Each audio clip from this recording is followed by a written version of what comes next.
kehadiran Mas dan Bapak Ibu semua. Eh, di antara kita di sini mungkin ada juga rekan dosen dan juga para mahasiswa. Selamat datang pada pelatihan tools ya. Pada siang hari ini yaitu Systematic Literature Review. Selamat datang juga kepada narasumber kita yaitu Mbak Arfa Habib Saragih. Beliau baru saja menyelesaikan studinya di UGM, studi S3, dan saat ini juga Mbak Arfa ini adalah staf pengajar di Departemen Ilmu Administrasi Fiskal, Fakultas Ilmu Administrasi Universitas Indonesia ya.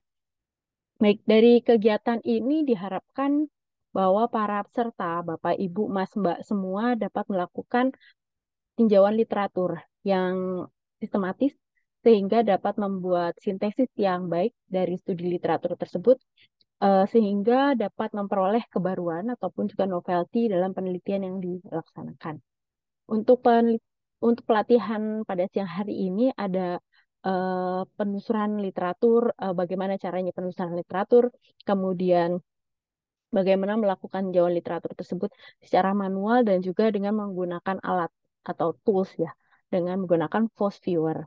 Baik, eh, saya mewakili unit 5 riset, inovasi dan pengabdian masyarakat di Fakultas Ilmu Administrasi bersama hari ini yang akan juga menjadi moderator adalah Mbak Anissa Parastri dari unit 5 dan juga dibantu oleh Mbak Nafisah dari mahasiswa yang sedang wirada di unit 5. Terima kasih atas bantuannya sehingga terlaksana kegiatan pada siang hari ini. Tanpa membuang banyak waktu, saya mempersilahkan kepada Mbak Anissa selaku moderator untuk memandu kegiatan pada siang hari ini. Nanti mungkin kita akan foto bersama dulu, kemudian Bapak, Ibu, Mas, Mbak yang hadir mohon kiranya dapat mengisi daftar hadir ya pada tautan yang nanti akan disampaikan pada kolom chat. Demikian, selamat belajar, selamat berlatih untuk melakukan eh, systematic literature review. Semoga penelitiannya, risetnya, apapun kegiatan riset yang dilakukan oleh Mas Mbak, Bapak Ibu semua dapat berjalan dengan lancar. Selamat siang. Wassalamualaikum warahmatullahi wabarakatuh. Waalaikumsalam warahmatullahi wabarakatuh. Terima kasih Dr. Iksora. Selamat siang Bapak Ibu peserta pelatihan penulisan artikel ilmiah dengan SLR. Sebelumnya perkenalkan saya Anissa Parastri yang akan menjadi moderator pada acara hari ini. Sebelumnya terima kasih juga kepada Dr. Arfa Habib Saragih yang sudah hadir di tengah-tengah kita kali ini. Izinkan saya untuk membacakan CV singkat beliau. Beliau merupakan doktor atau dosen di Departemen Ilmu Administrasi Fiskal Fakultas Ilmu Administrasi Universitas Indonesia.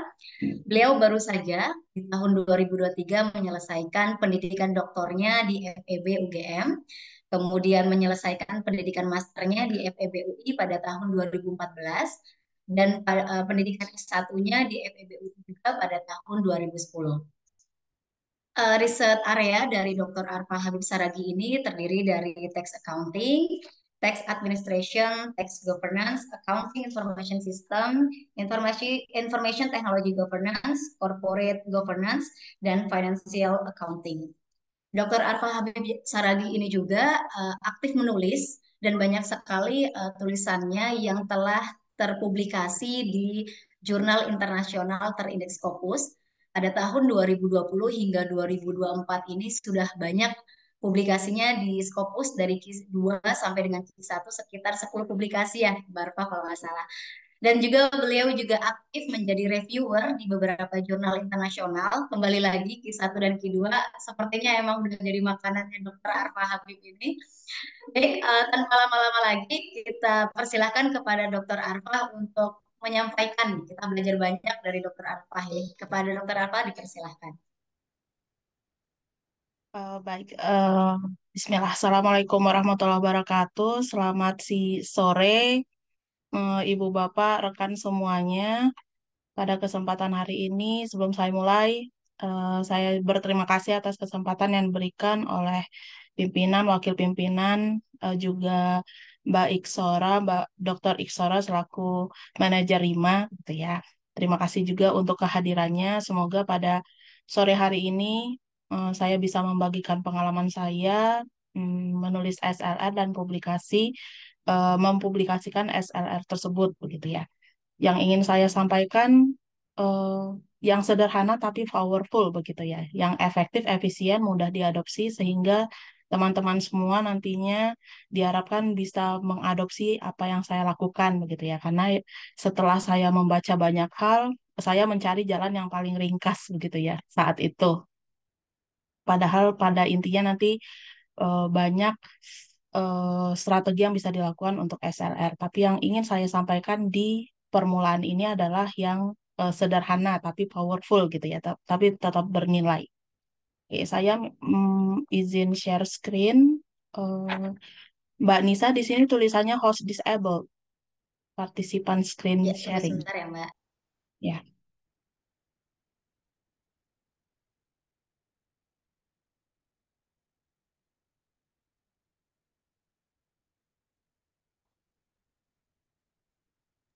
Sudah, Mbak Arfa?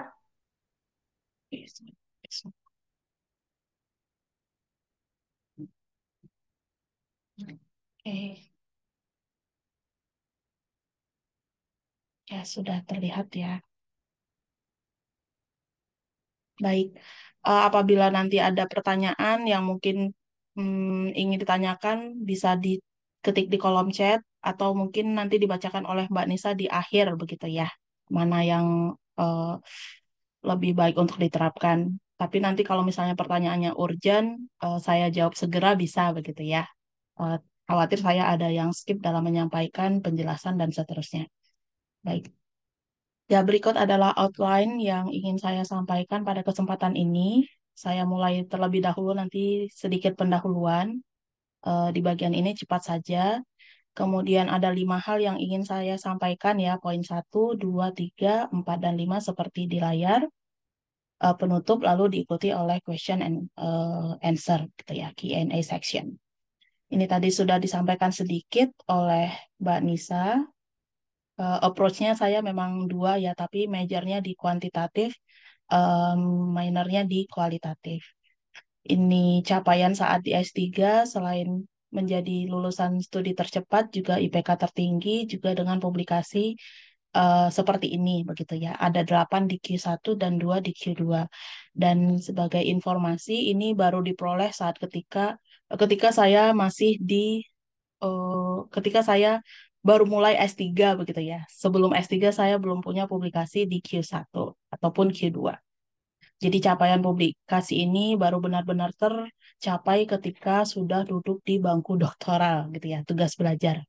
Masa-masa emas untuk belajar menulis riset publikasi begitu. Ini gambaran singkatnya dari 10 paper tersebut, 7 sebagai penulis pertama, 3 selainnya, 4 paper kualitatif, 6 kuantitatif begitu ya. Satu nanti diantaranya kualitatif itu adalah SLR gitu ya, Systematic Literature Review. Dari 10 itu ada 8 artikel yang saya tidak perlu berbayar gitu ya, tidak perlu membayar artikel processing charge atau nanti ini disebutnya free begitu ya, tidak author tidak perlu membayar apapun ke pihak jurnal untuk papernya bisa dipublikasi. Tapi 2 lainnya itu kami membayar IPC ya dari hibah. Dari ke-10 artikel tersebut, 3 di Elsevier, 2 Springer, 4 Emerald, 1 Taylor and Francis. Untuk durasi, ini yang paling sering ditanyakan juga, Mbak Arfa, biasanya berapa lama sih dari submit hingga accepted di jurnal gitu ya? Bervariasi. Bapak, Ibu, rekan semuanya bisa melihat di sini gitu ya. Ada yang 29 hari karena memang cepat sekali ya, reviewernya juga konstruktif gitu ya, gercep gitu mereviewnya dan seterusnya. Sehingga dalam 29 hari itu bisa memperoleh accepted status gitu ya. Nah, dari yang banyak ini, systematic literature review paper saya itu yang di 65 hari. Ya, nanti kita lihat ke belakang, kok bisa sih Mbak Arko punya systematic literature review di Q1, waktunya singkat lagi gitu ya, 65 hari. Ya, waktu itu memang banyak pertanyaan seperti itu gitu ya. Kita akan kupas nanti di belakang ya. Hmm, Papernya seperti apa, bagaimana saya membuatnya, dari awal hingga akhir gitu ya saya ceritakan. Mudah-mudahan itu bisa diadopsi oleh teman-teman semua karena saya sendiri waktu itu belajar dari basic sekali, dari awal banget gitu ya, dari yang belum pernah sama sekali mengenal SLR, apalagi menulis gitu ya. Tapi karena saya banyak mengikuti webinar juga, belajar, dan segera mempraktikkan, akhirnya bisa gitu ya. Oke, eh ya seperti yang dijabarkan sebelumnya, nanti paper yang akan dijadikan contoh begitu ya, adalah Systematic Literature Review yang di Q1 Management Review Quarterly ya. Jadi eh, SLR tersebut saya angkat di pelatihan ini karena Systematic Literature Review mengenai corporate tax risk itu istimewa gitu ya. Dia pertama di dunia yang merupakan SLR corporate tax risk pertama di dunia seperti itu ya. Belum ada authors lain di dunia ini yang membuat SLR mengenai corporate tax risk. Tuh, keistimewaannya itu sehingga waktu itu ketika dikirim ke jurnal, editor in chief-nya langsung meloloskan dari desk rejection sampai ke reviewer. Reviewernya juga mereview dengan komprehensif tapi dalam waktu singkat gitu ya. Mungkin dia excited juga dan ingin papernya segera publish sehingga dia sangat kooperatif memberikan masukan supaya papernya bisa segera publish gitu ya. Dan yang uniknya lagi adalah yang saya review itu hanya 37 artikel. Ya, jadi nanti kalau misalnya Bapak Ibu dan teman-teman semuanya itu ingin melakukan SLR, kok paper yang diperoleh hanya 30-an gitu. Itu jangan terlalu pesimis dulu gitu ya. Karena kita bisa mengemasnya dengan baik gitu ya, dengan menarik sehingga memiliki daya nilai memiliki nilai jual gitu ya. Bahkan itu ke Q1 ya. Kemudian saya menceritakan sedikit di sini SLR saya itu juga eh, artikelnya hanya dari jurnal gitu ya. Jadi saya tidak memasukkan artikel-artikel yang berasal dari conference paper. Nah, itu bisa ya. Jadi ini sebenarnya mengurangi juga ya bahan bacaan kita. Tetapi di sini saya nanti punya justifikasi kenapa sih saya hanya memasukkan artikel dari jurnal saja, yang conference paper itu tidak saya masukkan ya. Alasannya adalah artikel-artikel yang terbit di jurnal itu lebih memiliki kualitas yang lebih baik begitu ya daripada conference paper, dan itu tidak dipermasalahkan oleh reviewernya sehingga dia meloloskan gitu ya karena accepted gitu, well accepted di SLR seperti itu. Yang penting tadi kita memberikan justifikasinya, argumentasinya, dan sitasi paper sebelumnya yang juga hanya menggunakan artikel yang berasal dari jurnal saja gitu ya, itu sudah sangat kuat. Kemudian submitted hingga accepted 65 hari saja, tidak berbayar Rp1 pun, dan itu terbit di Springer. Kemudian Bapak Ibu saya menyampaikan di sini tahapan SLR yang saya terapkan itu insya Allah sederhana tapi powerful ya. Efektif dan efisien, mudah untuk diikuti dan diimplementasikan. Jadi nanti selamat mencoba gitu ya. Tapi ayo belajar basicnya dulu gitu ya. Sebab kalau basicnya itu tidak kuat, itu susah untuk melanjutkan ke depannya. Ya,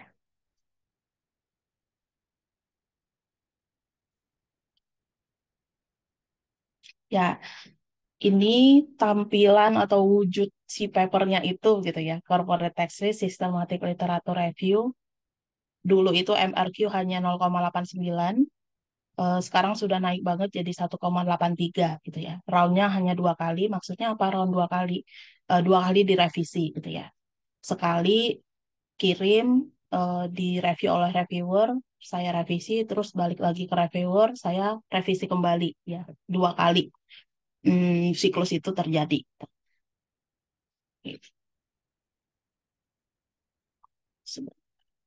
Kok tidak jalan?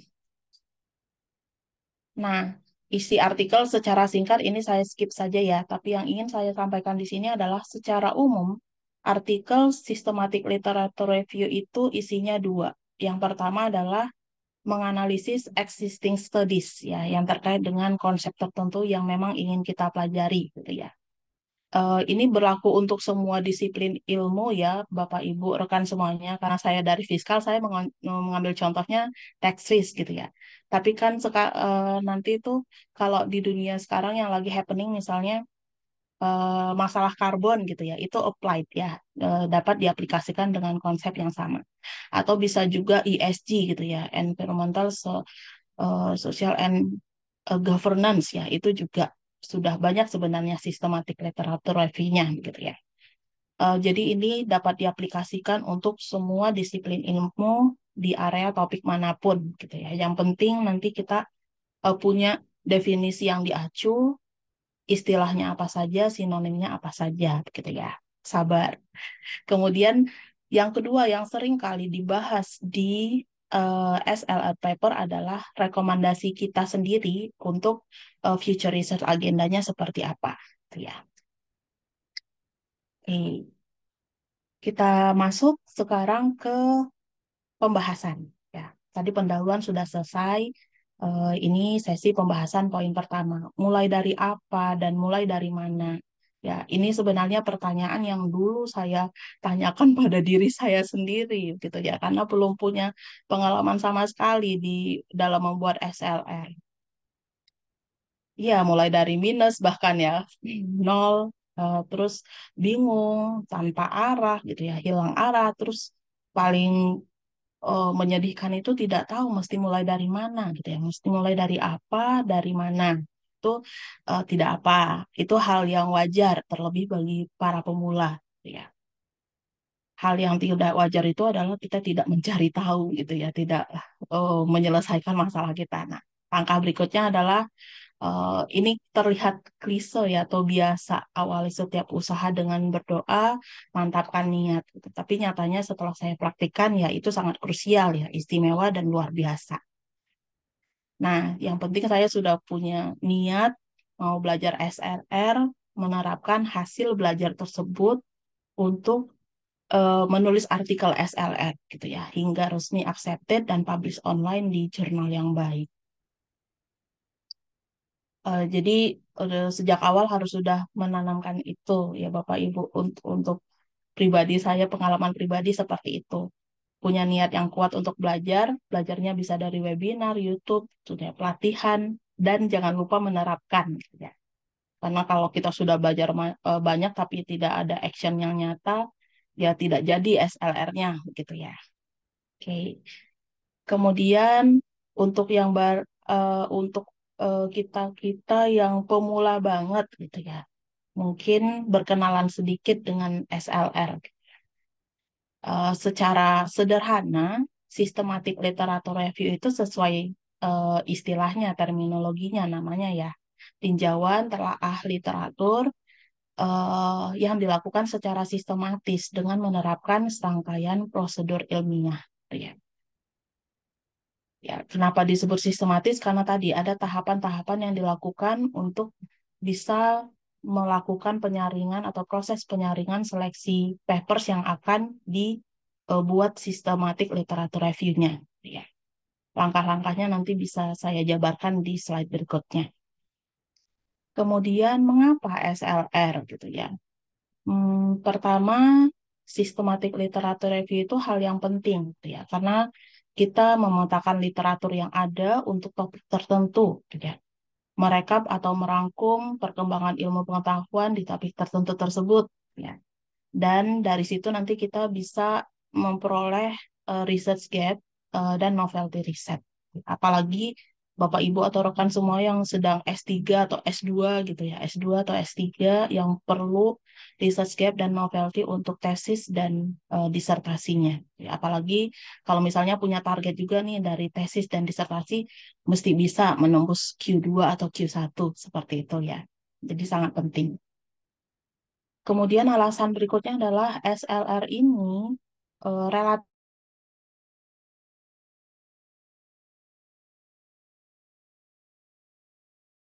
dengan dihadapkan dengan laptop, mengakses database Scopus yang sudah dilanggan UI, itu bisa selesai gitu ya. Tidak perlu turun lapangan, wawancara mendalam dan seterusnya. Tidak ya. Meskipun relatif mudah dan murah dilakukan, tapi dia bisa sangat menjanjikan, gitu ya, berpotensi besar bisa terpublikasi di jurnal internasional Q2 bahkan Q1 gitu ya, bahkan secara free, tidak perlu bayar 1 rupiah pun ke pihak jurnalnya. Dan yang ketiga memang ada outlet khususnya gitu ya. Jadi beberapa jurnal memang mendedikasikan diri mereka gitu ya untuk mempublikasikan paper-paper literatur review gitu ya. Bahkan kalau bisa dibilang nih, kalau saya mengamati begitu ya, bisa dikatakan setiap jurnal internasional yang bereputasi itu memang menerima SLR gitu ya. Sekalipun dia punya jenis paper yang lain, apakah kuantitatif atau kualitatif, tapi secara umum dia terbuka untuk SLR.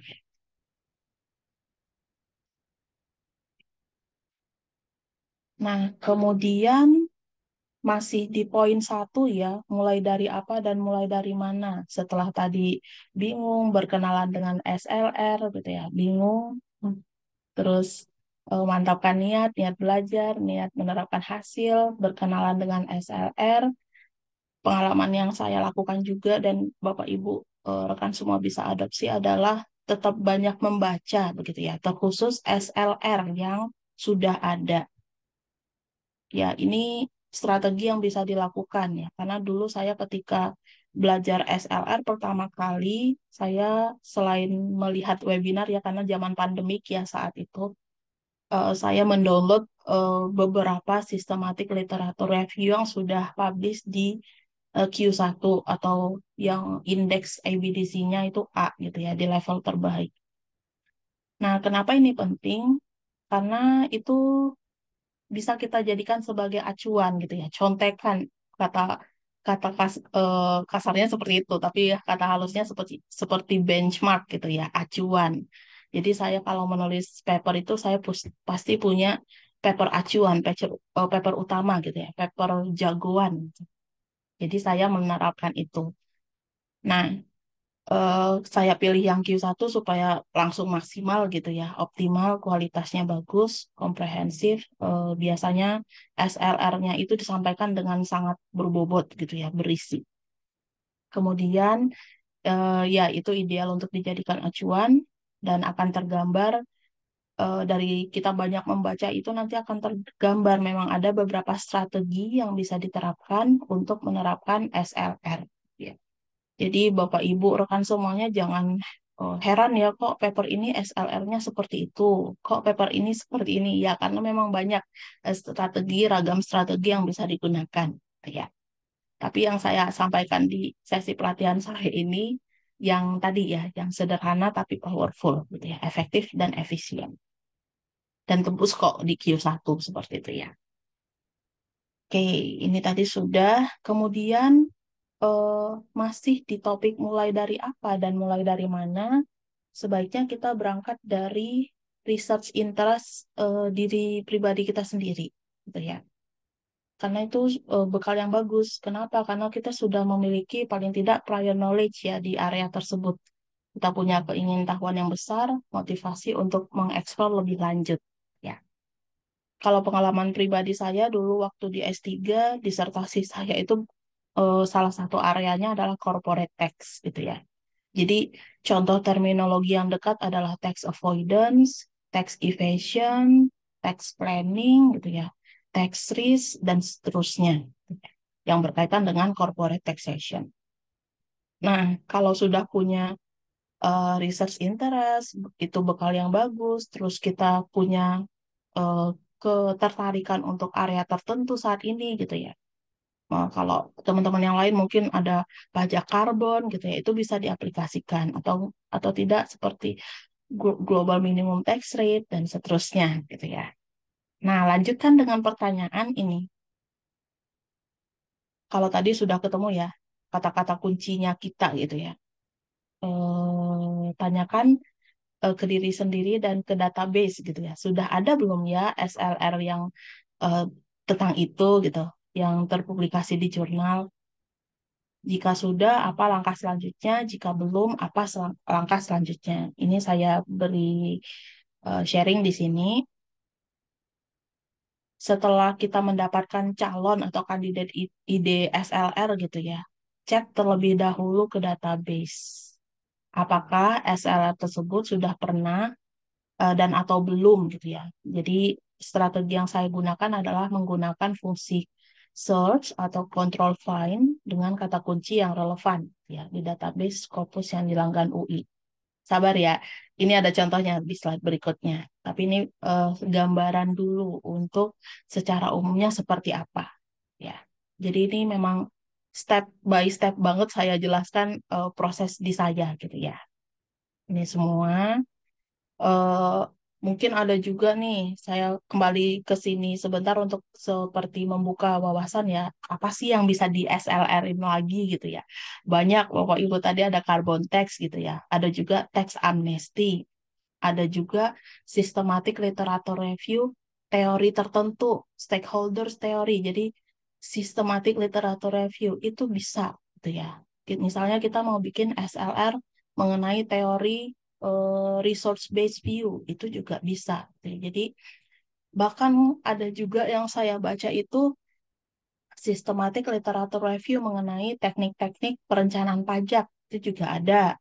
Jadi segala hal yang sudah pernah publish itu kita bisa petakan semuanya gitu ya. Kita rangkum, kita rekap menjadi sistematik literatur review-nya kita sendiri gitu ya. Yang penting tadi kita sudah punya interest, sudah punya bekal prior knowledge di bidang itu gitu ya. Contohnya lagi kalau ke bidang lain itu kalau corporate governance sudah banyak ya sistematik literatur review-nya. Bahkan dia ke perintilannya gitu loh, ke detailnya ya. Misalnya eh, peran dari board of director gitu ya, systematic literature review itu ada. Bisa juga chief executive officer itu juga sudah ada literatur reviewnya gitu ya. Jadi sepanjang dia membahas papernya dia hanya membahas si CIO itu misalnya si chief executive officer ya. Perannya apa saja, secara empiris determinannya apa saja, konsekuensi dari CEO itu apa saja gitu ya, kebijakannya kah dan seterusnya ya. Bahkan kalau misalnya contoh lain lagi saya sampaikan di sini adalah waktu itu market reaction ya, reaksi pasar di pasar, reaksi investor di pasar modal ketika COVID melanda ya, itu juga ada systematic literature review-nya. Nah, jadi banyak hal yang kita bisa jadikan SLR ya, tapi dicari tahu dulu sudah ada atau belum gitu ya. Nah, sebelum ke sana yang tadi ya, kalau saya contohkan ini, ketika saya dulu mengerjakan SLR, saya menggunakan kata kunci andalan ini ya. Kata kuncinya yang paling penting di sini adalah eh, apa tuh terminologi utamanya apa gitu ya, sinonimnya atau kata lainnya itu apa. Jadi kalau text risk itu ketika saya banyak baca di literatur, oh text risk itu nama lainnya text volatility, oh nama lainnya itu tax uncertainty ya. Jadi itu dimasukkan semua ke database Scopus yang dilanggan oleh UI gitu ya. Kenapa Mbak? Iya, supaya semua papers yang mengandung redaksi itu bisa ditarik oleh Scopus. Ya, bisa ditarikkan oleh Scopus. Jadi nanti kita tinggal download. Nah, ini sampai saya berikan catatan seperti itu, penggunaan kata kunci menjadi krusial karena akan menentukan artikel-artikel yang dikumpulkan atau ditarik oleh sistem database. Ya. Untuk itu, prior knowledge maupun current knowledge kita itu mesti dikerahkan ya untuk mengumpulkan sinonim atau istilah terminologi lain yang sedang dicari. Kalau teks karbon, karbon pajak misalnya, apalagi istilahnya seperti itu ya. Bisa juga systematic literature review mengenai tax director. Itu saya kurang belum mengecek ya apakah sudah ada atau belum gitu ya. Karena biasanya tax director itu juga bekerja di bawah CFO ya, Chief Financial Officer. Itu bergantung di perusahaan. Tapi itu salah satu peluang yang bisa dibuatkan sistematik literatur review-nya. Ya. Nah, ini karena kita semua dari via UI ya, mestinya sudah lebih aware ya mengenai fasilitas ini gitu ya. Jadi eh, kalau secara remote bisa diakses di link ini, remote lib UI ACID. Bapak Ibu rekan semuanya itu login dengan username yang sudah ada, terus nanti ke Scopusnya gitu ya. Pilih yang Scopus hingga muncul tampilan seperti ini. Ini pintu awal banget kita menarik artikel gitu ya. Memanggil artikel-artikel yang dilangkan oleh Scopus ini. Nah, start exploring. Kalau iya, kalau misalnya mau sambil dicoba, silakan saja gitu ya. eh, yang saya gunakan itu dua ini gitu ya. Search within. Jadi kita mencari dalam artikel title, abstract dan keywords-nya. Jadi kita ingin mencari artikel yang mengandung kata text list di artikel title, abstract dan keywords-nya. Jadi ini gerbang utama gitu ya. Penting sekali untuk menarik artikel-artikel yang di dalam judul artikelnya, abstraknya, keywordsnya itu ada mengandung kata-kata teksis dan literatur review misalnya. Ini tadi untuk mengecek ya, sudah ada belum ya SLR-nya? Gue kan mau buat gitu ya. Nah, kalau Anda semua, Bapak Ibu, rekan semua itu ingin membuat SLR mengenai teksis, coba di next. Nah, pas tadi di enter ya atau di ketik search, muncul seperti ini. Cuma ada di 3 dokumen yang ditemukan, gitu ya. Nah, kalau misalnya sudah ada satu nih, oh ya sudah ada satu corporate tax risk, literatur review dan future research direction. Ya bukan berarti tidak boleh dibuat lagi, tidak ya, tidak berhenti sampai di situ, masih bisa dikembangkan lagi. Apalagi corporate tax risk ini kan waktu itu papernya hanya sampai 2021 gitu ya. Jadi masih bisa terus dikembangkan. Mungkin mau membuat systematic literature review corporate tax risk untuk publikasi yang mulai 2022 sampai sekarang itu bisa gitu ya, apalagi sudah 3 tahun. Nah, juga di fungsi ini juga Bapak Ibu rekan semuanya tuh bisa mengklik tadi ya, sebentar, mengklik tadi yang namanya show all abstract ya. Jadi dari artikel yang sudah ketemu di sini, kita mau membaca abstraknya dulu bisa tinggal klik yang ini, show all abstract. Nanti dia muncul seperti ini. Ya. Tapi kalau misalnya ingin lebih tahu banget secara detail, tinggal di kopas judulnya ke database menu, di enter, di download ya. Nanti terdownload sendiri papernya gitu ya. Oke. Kemudian jika misalnya memang belum pernah ada ya, bisa langsung dieksekusi tuh sistematik literatur review-nya sesegera mungkin sebelum didahului oleh authors lain di dunia ini gitu ya.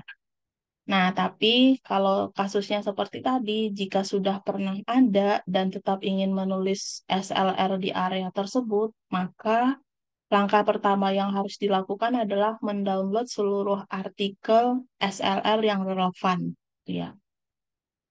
Kemudian identifikasi dengan jeli sesama kritis, kelemahan, dan celahnya, gitu ya. Karena setiap SLR ataupun paper itu pasti punya kelemahan dan celah ya yang masih bisa diperbaiki sehingga bisa menjadi SLR berikutnya ataupun paper berikutnya. Saya berikan contoh. Kalau Bapak Ibu rekan semuanya yang dari fiskal nih, dari pajak pasti sudah pernah mengetahui ya bahwasanya memang sangat banyak tuh sistematik literatur review mengenai corporate tax avoidance gitu ya dari waktu ke waktu. Loh kok bisa gitu ya? Mengapa tetap bisa terpublikasi? Padahal SL-nya tentang itu-itu saja. Iya, karena tetap ada perbedaan antara satu SLR dengan SLR lainnya, meskipun mereka sama-sama membicarakan tax avoidance. Contohnya ya, seperti itu. Saya menggunakan tax avoidance ya, karena tadi sekali lagi saya dari fiskal ya. Tapi itu bisa diterapkan untuk konsep-konsep yang ada di niaga maupun di negara, seperti itu ya, atau nggak bisa juga seperti financial sustainability dan seterusnya itu bisa dibuatkan semuanya gitu ya. eh nah, ini saya kasih trik ya, bagaimana cara membuat SLR dengan topik yang sudah pernah ada, sudah pernah publish, tapi masih bisa dieksplor lebih lanjut, gitu ya. Sehingga meskipun tax avoidance SLR-nya sudah banyak, itu Bapak Ibu rekan semuanya tetap masih bisa loh nulis itu, gitu ya. Ini hal-hal yang bisa ditambahkan atau dimodifikasi. Misalnya kita hanya fokus di negara-negara maju saja. Jadi nanti ketika download artikel, kita lihat kan, kita baca, berarti kita akan include semua tax avoidance yang ada misalnya di sampelnya ya, dia menggunakan Amerika Serikat kah, Australia, Inggris gitu ya.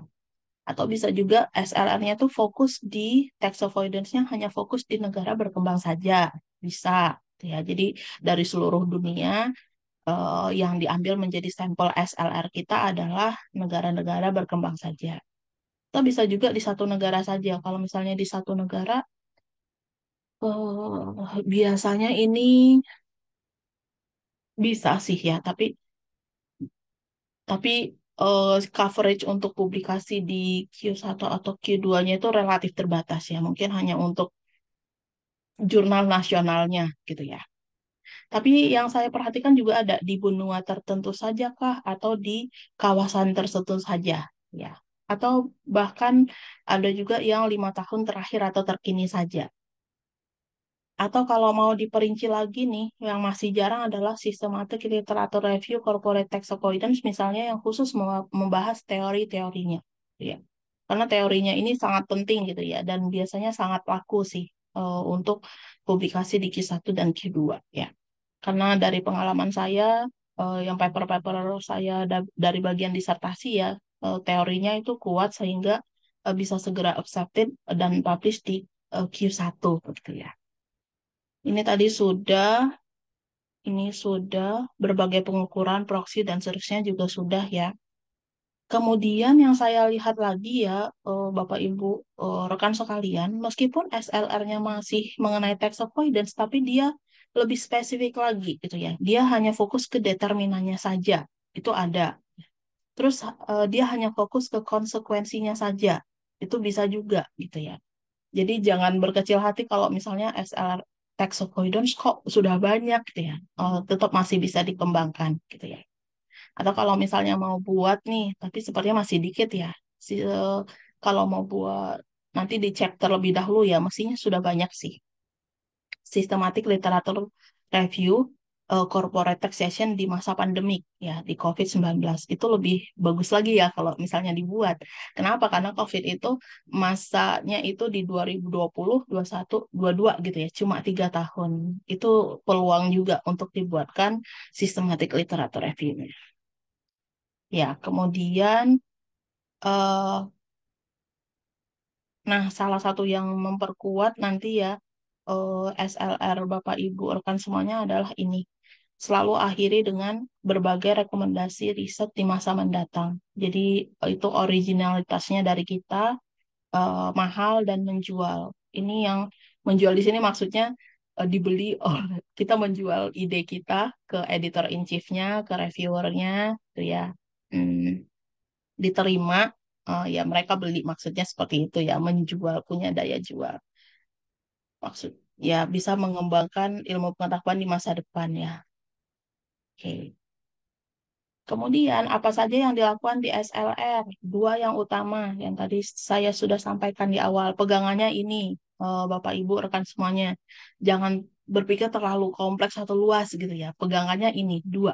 Ya, saya sudah membaca banyak systematic literature review, mostly kebanyakan itu dua yang disampaikan.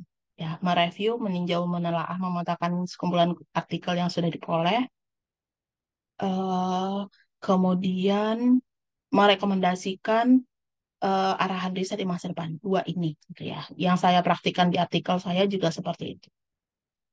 Nah, kemudian apa saja yang dilakukan di SLR? Kita bisa menuliskan atau mempersiapkan hal-hal ini untuk dituangkan dalam penulisan paper SLR. Ya. Siapa meneliti apa dan hasil pentingnya apa. Kita juga bisa membahas berbagai definisi gitu ya, istilah atau terminologi tertentu. Contohnya tadi ya, Kalau di fiskal, di saya, di corporate taxation, itu definisi tax avoidance bisa beragam gitu ya, antara author satu dengan author lain. Maka itu perlu atau relevan menjadi hal yang kita angkat di SLR kita. Gitu ya. Itu juga saya lakukan di systematic literature review yang corporate tax risk ya. Ada beberapa istilah mengenai tax risk, definisinya apa, seperti itu. Teori yang dipakai di paper-paper terdahulu itu juga bisa diangkat di systematic literature kita. Kemudian sampel gitu ya, sampel yang digunakan atau diterapkan di paper itu dari negara mana gitu ya. Biasakan di paper itu dia spesifik ya, membicarakan atau mendiskusikan eh, fenomena di negara tertentu gitu ya. Anteseden, konsekuensi, kontribusi, implikasi, dan hal-hal lain yang relevan. Hal-hal lain yang relevan ini maksudnya dikondisikan saja gitu ya, disesuaikan dengan artikel-artikel yang kita baca, apa yang menarik gitu ya. Jadi sifatnya kondisional ya, situasional. Nah, yang ini, kalau yang tadi kan yang utama, yang harusnya ada di SLR, ini semua gitu ya. Tambahan atau pelengkap adalah meskipun dia pelengkap tapi penting juga ternyata ya karena dari pengalaman saya reviewer itu meminta gitu ya tampilkan dong gambar proses seleksi artikelnya jangan hanya paragraf narasi saja gitu jadi orang akan lebih cepat menangkap proses Anda itu dari gambar gitu ya nanti saya tunjukkan di paper. Kemudian judul artikel dan nama penulis serta tahun terbitnya. Misalnya tadi di paper saya itu ada 37 artikel yang dibahas. Yang itu bisa ditampilkan judul-judul artikelnya apa saja, nama penulisnya dan tahun terbitnya kapan. Ya. Kemudian yang biasanya muncul juga di SLR adalah nama-nama jurnalnya, Pak Ibu rekan semua ya. Paper itu maksudnya terbit di jurnal apa? Reputasi jurnalnya seperti apa? Q1, Q2, atau indeks lainnya. Ya. Tren publikasi dari waktu ke waktu. Ya, misalnya dari 37 artikel tadi, dia mulai ada corporate tax risk itu tahun berapa pertama kali papernya gitu ya, sampai tahun terakhir. Kemudian hal-hal lain yang relevan. Sekali lagi ini sifatnya kondisional, situasional ya, sangat bergantung pada hasil bacaan kita, eh, pendapat kita mengenai hal-hal yang penting yang ada di artikel yang direview yang perlu diangkat di paper SLR kita. Oke, kita masuk pembahasan poin kedua. Ya, ini krusial juga ya, sangat krusial ya. Sebaiknya pakai strategi yang mana? Seperti yang saya sampaikan sebelumnya ya, kalau misalnya kita memang sudah banyak membaca SLR, itu akan memperoleh informasi ya. Ada banyak strategi yang bisa diterapkan untuk melakukan SLR, yang sederhana hingga kompleks. Kalau yang sederhana tadi itu kita hanya fokus di Scopus database saja. Tapi kalau yang saya lihat di apa tuh artikel-artikel yang memang mereka berasal dari universitas yang langgan jurnalnya itu banyak, misalnya juga Web of Science gitu ya. Mereka banyak sumbernya gitu ya. Web of Science juga masuk, Scopusnya juga masuk, dan lain-lain gitu ya. Bahkan mereka ada juga, bahkan kalau yang kurang punya langganan seperti itu, mereka menggunakan biasanya dari Google Scholar gitu ya. Terus apalagi Paris and Publish and Paris atau kebalikannya ya, saya lupa. Ya dari situ. Tapi kalau kita ya yang di UI lebih baik yang tadi dari satu pintu Scopus database saja gitu ya. Karena di situ sudah lengkap lah dibilang gitu ya. Tidak ya, sebaiknya kita tidak consider juga yang dari Google Scholar. Kenapa? Karena yang di Google Scholar itu lebih beragam lagi gitu ya. Kita kurang mengetahui kualitasnya seperti apa gitu ya. Karena kan bercampur ya antara Q1, Q2 dan non-indexing jurnal gitu ya. Kalau yang saya terapkan itu ketika melakukan systematic literature review, usahakan yang sumber-sumbernya itu sangat jelas saja. Karena tujuan saya itu mensubmit artikelnya ke Q1 atau Q2 gitu ya. Jadi kualitas atau input-input yang digunakan di paper SLR-nya juga yang terjaga dengan baik gitu ya. Sebab saya kenapa seperti itu? Ya, saya pernah mendapatkan komentar dari reviewer ya. Ini ini publikasi apa, ini jadi dari jurnal apa, saya tidak mengenal jurnal ini, komentarnya seperti itu ya. Jadi itu melemahkan paper SLR saya. Jadinya waktu itu ya saya memang harus mengeluarkan artikel-artikel yang publish di Q3 dan Q4 gitu ya. Beberapa jadi artikel SLR ini yang sudah publish itu sudah beberapa kali revisi Bapak Ibu rekan semuanya ya. Jadi tidak sekali langsung jadi langsung accepted, enggak. Ada beberapa kali proses revisi sebelum itu gitu ya. Ya, itu masukan dari reviewernya. Kenapa seperti itu? Iya, karena saya submitnya ke Q1 gitu ya. Para reviewersnya juga selektif dalam membaca gitu kan. Kalau ada yang jurnalnya dia tidak kenal, dia akan bilang, saya tidak kenal jurnal ini, saya tidak membaca artikel-artikel yang diterbitkan di jurnal ini. Seperti itu. Oke, kemudian strategi ini kunci ya. Jangan sampai skip di sini, karena kalau di sini gagal, itu SRR-nya tidak jadi gitu ya. Nah, kalau saya di awal sudah menetapkan seperti ini, Bapak Ibu, rekan semuanya. Tetapkan di subjek area tertentu saja, Q1 dan Q2 saja, artikel dari jurnal saja gitu ya. Yang conference paper tidak usah, yang bahasanya Inggris saja, dan siapkan argumentasi mengapanya dan sitasi rujukan kita. Ya, ini yang saya lakukan. Jadi kalau kita misalnya sangat selektif banget, pilih-pilih banget gitu ya, Q1, Q2 saja, saya menyampaikan tuh di paper saya bahwasanya kenapa saya pilih Q1, Q2 saja, ya karena kualitasnya terjaga. Terus saya sitasi tuh eh, orang lain atau authors lain yang sebelumnya yang sudah publish papernya ya, mengikuti misalnya hmm, ada Riani dan siapa gitu ya. Jadi ada sitasi. Jadi kita menyampaikan argumentasi dan sitasinya paper yang sudah pernah publish. Ya, jadi itu sudah kuat gitu ya. Itu menjadi justifikasi kenapa sih kita hanya menerapkan yang sempit seperti ini. Nah, kalau digambarkan prosesnya seperti ini, inclusion kriteria gitu ya, exclusion kriteria. Yang hanya saya masukkan Q1, Q2 di kategori Business Management Accounting, yang memang setelah dibaca itu spesifik dia mengadres discuss corporate tax risk karena itu tujuan utama saya gitu ya. Nanti disesuaikan ya dengan topik Bapak Ibu rekan semuanya ya. Kalau misalnya tadi ada global minimum tax atau financial sustainability ya berarti memang fokus bahas itu gitu ya. Kadang kan ada juga paper yang mengandung keywords itu, tapi secara substansi dia tidak membahas itu gitu ya, membahas yang lain, hanya numpang lewat keywordsnya gitu ya. Oke, nah kalau kembali lagi nih, mungkin mau coba-coba di laptop sendiri nih boleh gitu ya. Kata kuncinya sebagai contoh aja nih, kalau mau coba-coba istilah lain juga nggak apa-apa, misalnya big data di pemerintahan, berarti big data government gitu ya. Banyak apa eh, tergantung kita interestnya di mana mau nulis SLR tentang apa gitu ya. Bisa juga kalau misalnya di fiskal itu ada digitalisasi ya. Misalnya mau nulis SLR blockchain dengan teks, oh bisa banget gitu ya. Mau nulis SLR artificial intelligence dengan teks, oh itu bisa banget gitu ya. Tinggal masukkan kata kuncinya di sini semua. Kemudian diklik kalau ini search-nya diklik gitu ya. Akan keluar semua nih.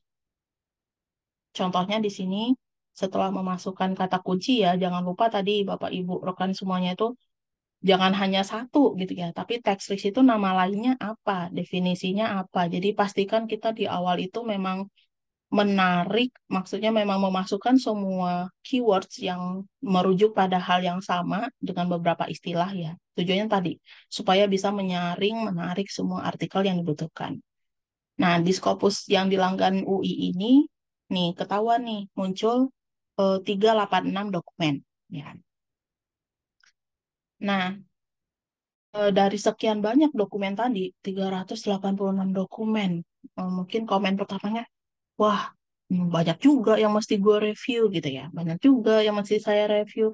Kita masih bisa menetapkan eh, prosedur seleksi berikutnya. Ini. subjek area Bapak Ibu itu bisa pilih yang Business Management Accounting ya. Alasannya apa? Salah satu yang saya sampaikan di artikel ya kalau tidak salah ya kebanyakan artikel-artikel berlabel teks itu memang ada di area subjek area Business Management Accounting. Saya sitasi itu siapa gitu ya. Jadi situ sudah ada yang menerapkan lebih dulu gitu. Jadi saya tinggal ikuti. Kemudian supaya lebih sedikit lagi nih, eh, Bapak Ibu, bukan hanya lebih sedikit ya, tapi menjaga kualitas juga ya. Artikel, pilihnya ini, klik artikel saja. Ya, jadi conference paper, book chapter, itu review book dan seterusnya kita abaikan. Ya, karena kenapa artikel itu lebih mudah untuk diperoleh. Kadang kalau conference paper tadi ya selain kualitasnya agak diragukan sama susah diperoleh. Gitu juga dengan book chapter ya biasanya itu berbayar. Itu menghambat pekerjaan kita sehingga dengan alasan ilmiah tadi ya artikelnya apa yang dipilih yang dari jurnal saja. Dokumen type-nya yang artikel. Kemudian masih bisa dipilih yang English saja ya. Jadi dari banyak temuan apa dokumentari itu kan ada bahasa Rusia, Jerman, Korea nih ya. Itu di luar jangkauan kita ya, sehingga pilih yang Inggris saja. Itu sudah common. Alasannya juga ada kok di paper saya nanti bisa dibaca gitu ya, untuk memudahkan eh, peneliti dalam membuat SLR. Kemudian satu terakhir yang penting di sini adalah source type-nya. Pilih yang jurnal saja gitu ya dengan argumentasi atau justifikasi tadi di paper kita sudah di draft paper kita ya kita sudah menyatakan hanya membatasi tipe sumbernya itu hanya dari jurnal saja untuk menjaga kualitas paper yang akan direview. Nah, kalau misalnya ini sudah semua, baru diklik limit to ya, klik limit to. Nah, ketika eh, saya hmm, kurang ini ya menampilkan hasil limitunya, tapi intinya setelah diklik limit itu jumlah dokumennya bukan lagi 386 ya, tapi sudah berkurang. Oke, itu langkah berikutnya ya Bapak Ibu.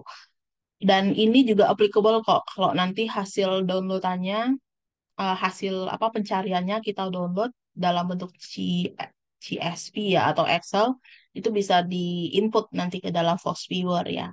Tapi saya rasa Viewer hanya sekilas saja ya dibahas di sini karena nanti kan ada lagi ya research method pelatihan berikutnya ya Mbak Nis. Kalau di sini waktunya tidak cukup ya karena basicnya itu yang penting tadi yang sudah saya sampaikan di awal gitu ya. Ini step di awal banget yang tidak boleh skip sama sekali gitu ya. Oke. Nah, setelah tadinya sudah kita peroleh ya artikelnya berapa, itu nanti langkah selanjutnya ini. Jadi Bapak, Ibu, rekan semuanya kalau mau coba-coba di laptop sendiri silakan ya. Nanti kalau ada kendala di sesi tanya jawab ya. Kalau mau praktek saya pandu juga bisa. Oke. Kemudian langkah selanjutnya nih, setelah hasil pencarian keluar ya, nanti Scopusnya itu akan kasih tahu berapa dokumen gitu ya. Apakah 200, 100, 159, dan seterusnya. Simpan lamanya dulu dalam bentuk PDF ya apakah itu Ctrl P ya kita simpan dalam bentuk PDF di rename berikan tanggal penarikan ya tanggal penarikan ini penting ya untuk disampaikan juga di dalam paper paper SLR-nya kita kapan sih terakhir narik datanya gitu ya itu biasanya ditanyakan juga oleh reviewer dan kita harus transparan di situ ya sebab kalau beda tanggal ya beda lagi nanti jumlah papernya kan nambah ya nambah jumlah publikasi yang paper-paper yang sudah terpublikasi mengenai topik itu sudah makin tambah ya kemudian mendownload semua artikelnya jadi ini hal yang wajib ya karena kita mau mereview. Gimana kalau kita hanya mereview abstrak itu tidak bisa ya. Jadi yang saya lakukan adalah memang mendownload semua artikelnya, disimpan dalam satu folder khusus. Nah, kemudian membuat list di Excel gitu ya. Lengkap dengan nama jurnalnya, ini di-create sendiri lah. Maksudnya adjustable ya di antara kita gitu. Tidak mesti sama. Disesuaikan dengan kebutuhan. Nah, biasanya yang saya lakukan itu adalah judul artikelnya apa, dia terbit di jurnal apa, Cimagonya berapa, saya tandain semuanya gitu ya. Dulu semuanya saya download gitu ya. Jadi saya tahu Q1, 2, 3, 4 dan seterusnya. Kemudian membaca abstrak dan isi ya untuk menentukan relevansi. Kenapa ini penting? Karena tadi yang ini loh ada inclusion kriteria dan exclusion kriteria ya. Ya. eh Bapak Ibu rekan semuanya ini jangan ragu ya, ini sudah saya sarikan dari saya membaca banyak SLR gitu ya. Mostly itu punya inclusion kriteria dan exclusion kriteria ya. Dan ini sudah di-approve kok sama si reviewernya gitu ya. Jadi aman untuk diduplikasi, diikuti.